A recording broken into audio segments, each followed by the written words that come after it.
First half தான் போயிருக்கு. நல்லா இருந்துச்சு. ஃபர்ஸ்ட் ஹாஃப் சூப்பரா இருந்துச்சு. ஸோ வெல் அண்ட் குட்டா எடுத்திருக்காங்க. ஸ்கிரீன் பிளேவும் நல்லா இருந்துச்சு. அது ஒரு பேஸ்லயே போயிட்டு இருக்கு. நல்லா இருக்கு ஆக்சுவலி மூவி. ஃபைனலி எனக்கு தெரிஞ்சு சூர்யாவுக்கு ஒரு நல்ல மூவி.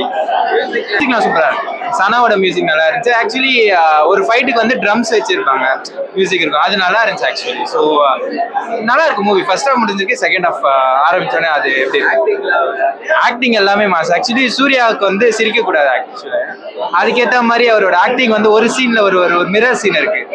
அதில் அவர் சூப்பரா இருந்துச்சு. எனக்கு ரொம்ப பிடிச்சிருந்துச்சு அந்த சீன் ஆக்சுவலி. ஸோ எல்லாருமே ரசிக்கிற மாதிரி தான் பண்ணிருக்காங்க. பூஜா ஆக்டேவா இருக்கட்டும், எல்லாருமே ஆக்டிங் சூப்பரா இருக்கு. நல்லா இருக்கு ஆக்சுவலி. ஃபர்ஸ்ட் ஹாஃப் சூப்பரா இருக்கு. ஃபர்ஸ்ட் ஹாஃப் சொல்ல பார்த்தீங்கன்னா பரிசுத்தமான காதல்னு சொல்லலாம் ஜி. சிங்கிள் லைனே சொல்லலாம். ஸோ செகண்ட் ஹாஃப்காக வெயிட்டிங். மியூசிக் பார்த்தீங்கன்னா சனா பேக்ரவுண்டில் செம்மையாக ஒவ்வொரு இடத்துலையுமே எலவேஷன் செம்மையாக பண்ணியிருக்காரு.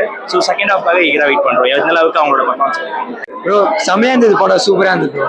ஃபர்ஸ்ட் ஹாஃப்ல சிங்கிள் ஷாட் ஒன்று வருதுன்னா அந்த மாதிரி நான் அது சிங்கிள் ஷாட் தான் பயங்கரமா இருக்குது. உள்ள 20 நிமிஷத்துக்கு இருக்குது. அம்மால அந்த சீனை தான் செதுக்கே இருக்கிறாரு அவரு. சிங்கிள் ஷாட்ரா பாட்டு ஃபைட்லாம் சேர்ந்து வந்தது இப்போ. அதான் செம்மையா இருக்குண்ணா. ஃபர்ஸ்ட் ஹாஃப் ஆக்டிங்லாம் பிரிச்சு மேய்ச்சிருக்கேன். லவ் சீன்லாம் தர நான் பூஜா ஆகிட்டு செம்மையா பண்ணிடுறாங்க லவ் சீன்.